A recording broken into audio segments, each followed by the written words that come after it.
भाग्य बदल जाता है जब इरादे मजबूत हो। भाग्य बदल जाता है जब इरादे मजबूत हो, वरना जीवन बीत जाता है किस्मत को दोष देने में।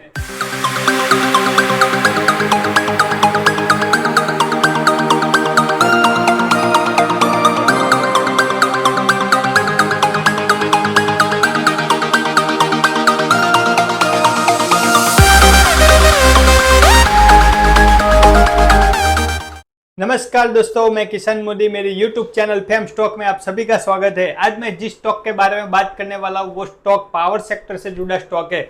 और मैंने क्यों पावर सेक्टर का ये स्टॉक पसंद किया है तो मैं उसका पहला मैं रीजन बता दूं। ये इंडिया में day by day power sector की डिमांड इंक्रीज हो रही है और गवर्नमेंट का टोटली फोकस है इलेक्ट्रिक व्हीकल पे।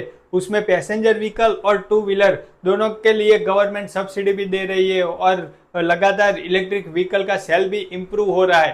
तो उसकी वजह से भी पावर सेक्टर की डिमांड बहुत इंक्रीज होने वाली है। और आज मैं जिस स्टॉक के बारे में बात करने वाला हूँ वो स्टॉक है Tata power limited. Tata power limited infra sector में, उसके अलावा रिन्यूएबल एनर्जी में और ईवी में बहुत बड़ा अच्छा सेटअप बेस बना के आगे बढ़ रहा है और अच्छा मैनेजमेंट ग्रुप है, टाटा का एक मैनेजमेंट है। तो उसी वजह से मेरे को ये स्टॉक पसंद आया हुआ है और बहुत दिनों से ये स्टॉक चला नहीं है और ये स्टॉक चलने के लिए तैयार हो रहा है, मेरे को ऐसा लगता है। तो इसी वजह से आपको टाटा पावर लिमिटेड के स्टॉक पे फोकस करना चाहिए। और मैं जिस किसी स्टॉक के बारे में चर्चा करता हूँ उसका मैं पहले लॉजिकल, टेक्निकल और फंडामेंटल, उन तीनों चीजों को मिला के मैं एक स्टॉक चुनता हूँ, एवरी वीक लेके आता हूँ। और इन सभी स्टॉक में सिर्फ और सिर्फ एजुकेशन के पर्पज से बनाता हूँ। फिर भी आप इन्वेस्ट करना चाहते हो तो अपने फाइनेंशियल एडवाइजर की जरूर सलाह लीजिए, उसके बाद ही आप इन्वेस्ट कीजिए। तो आइए अब हम उस स्टॉक के बारे में चर्चा करते हैं, टेक्निकल के जरिए समझने की बात करते हैं। लेकिन आगे बढ़ने से पहले मैं आप सभी को एक बात बता दूं, ये मार्केट अभी ओवरबॉट जोन में है और ओवरबॉट जोन में होने की वजह से आपको नई पोजीशन क्रिएट करने के लिए आपको अलर्ट रहना चाहिए। और हाँ, अपने ओल्ड पोजीशन में जो प्रॉफिट हो रहा है तो उन प्रॉफिट को लॉक कीजिए, ट्रेलिंग स्टॉप लॉस लगाइए। ऐसा ना हो कि मार्केट गिर जाए और आपका प्रॉफिट पूरा निकल जाए और आप प्रॉफिट को सिर्फ अपने अकाउंट में ही देखते रह जाओ। तो उसकी वजह से आपको ट्रेलिंग स्टॉप लॉस लगा के पोजीशन क्रिएट करनी चाहिए, अन्यथा प्रॉफिट बुक भी कर लीजिए। और हाँ, नई पोजीशन क्रिएट करने से पहले आप सभी को मैं बता दूं कि अपनी जो भी पोजीशन क्रिएट करते हो वो फुल्ली पोजीशन क्रिएट मत कीजिए, उनमें थोड़ा थोड़ा पोजीशन क्रिएट कीजिए। क्यों मैं ऐसा कह रहा हूँ कि मार्केट ओवरबॉट जोन में करेक्शन हो सकता है, ये मार्केट टाइम वाइज करेक्ट जरूर लेगा, अन्यथा प्राइस वाइज भी करेक्ट हो सकता है, लेकिन मार्केट आगे बढ़ेगा। लेकिन आगे बढ़ने से पहले मैं आप सभी को बता दूं, अभी तक आपने मेरी YouTube चैनल सब्सक्राइब नहीं किए तो please subscribe my YouTube channel. अब हम टेक्निकल के जरिए चर्चा कर लेते हैं। मैंने टाटा पावर लिमिटेड का चार्ट ये ओपन कर लिया है। तो स्टॉक की लगातार रैली के बाद स्टॉक ने यहाँ पे 18 अक्टूबर 2021 में स्टॉक ने हाई लगाया था 268 का और दूसरा हाई लगा था 295 का, वो 28 मार्च 2022 में लगा था। लेकिन उन दोनों हाई के बाद स्टॉक लगातार कंसोलिडेशन जोन में है।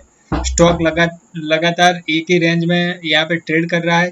तो ये मैं आपको रेंज बता दूं, यहाँ पे ये पहला रेंज है। स्टॉक यहाँ पे 202 रुपीज़ के लेवल से स्टॉक लगातार उसी लेवल को टकरा के वापस मुड़ रहा है और ऊपर में स्टॉक 268 के लेवल, उन दोनों लेवल के बीच में स्टॉक लगातार रेंज बाउंड ट्रेडिंग कर रहा है। तो उन दोनों लेवल को ध्यान में रखते हुए आपको स्टॉक में जरूर एंट्री लेनी चाहिए। 222 रुपीज़ का भाव चल रहा है और ये करंट लेवल से आपको एंट्री लेनी चाहिए और आपका एसएल होना चाहिए 208 रुपीज़ के बीच का आपका एसएल निकल के आता है। यहाँ पे आपका एसएल निकल के आता है 209 रुपीज़ का आपका एसएल निकल के आता है।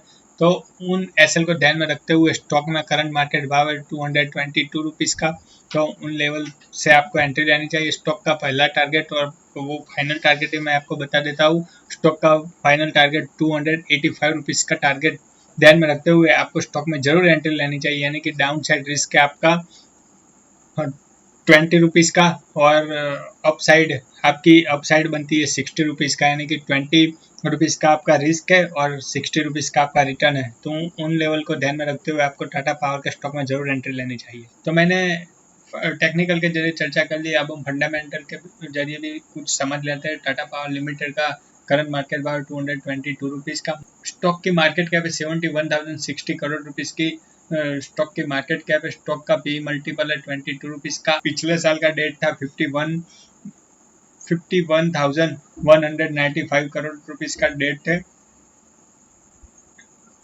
जो उसी साल स्टॉक का डेट है 52,923 करोड़ रुपीस का डेट है, यानी कि पिछले साल से डेट में बढ़ोतरी हुई है। डेट टू इक्विटी रेशियो 1.84 का डेट टू इक्विटी रेशियो है।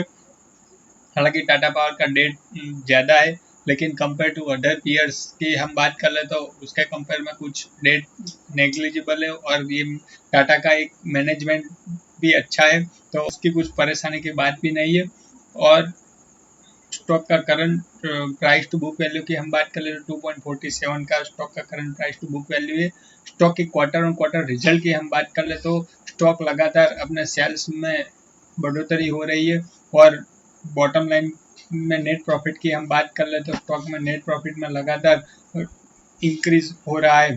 पिछले साल की हम बात कर ले मार्च 2022 में 632 करोड़ रुपीस का प्रॉफिट था, कंपेयर टू मार्च 2023 में 939 रुपीस का प्रॉफिट इंक्रीज हुआ है। हालांकि स्टॉक में क्वार्टर ऑन क्वार्टर लगातार बढ़ोतरी हो रही है, और ईयर ऑन ईयर की भी हम बात कर ले तो स्टॉक लगातार अपना बॉटम लाइन प्रॉफिट लगातार इंक्रीज कर रहा है।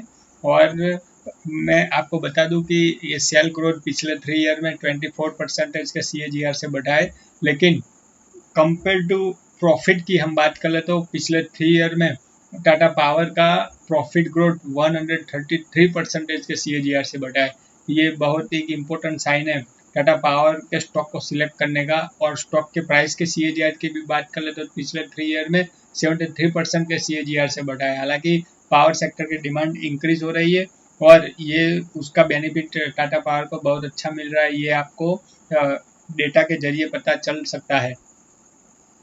तो एक यही वजह भी है कि और भी फ्यूचर में टाटा पावर और भी फ्यूचर में पावर सेक्टर के डिमांड बहुत इंक्रीज होने वाली है, तो उसी वजह से मैंने टाटा पावर के स्टॉक को सिलेक्ट किया हुआ है, और ये स्टॉक को जरूर अपने पोर्टफोलियो में ऐड करना चाहिए। स्टॉक लंबी रेस में चलने वाला स्टॉक है। टेक्निकल और फंडामेंटल के जरिए अब हमने चर्चा कर ली, अब हम PPT के जरिए भी कुछ चर्चा कर लेते हैं। तो स्टॉक का करंट मार्केट वैल्यू 222 रुपीस का, बाइंग रेंज होनी चाहिए 212 से लेकर 220 के बीच में आपका स्टॉक का बाइंग रेंज होनी चाहिए। मतलब कि इन दोनों लेवल के बीच में जब भी स्टॉक मिले तो जरूर आपको स्टॉक में एंट्री लेनी चाहिए। स्टॉक का टारगेट होना चाहिए 285 रुपीस का स्टॉक का टारगेट होना चाहिए, और स्टॉक का SL होना चाहिए 208 रुपीस का। स्ट्रिक्ट SL फॉलो करके आपको स्टॉक में जरूर एंट्री लेनी चाहिए। और मैं आपको बता दूं, मैं जिस किसी स्टॉक की स्टॉक ऑफ द वीक में चर्चा करता हूँ, उन सभी स्टॉक की 6 महीने से लेके 1 साल के नजरिए से आपको स्टॉक में होल्ड करना चाहिए, और उन टाइम फ्रेम के बीच आपको स्टॉक में जरूर रिटर्न मिलेगा। Thank you.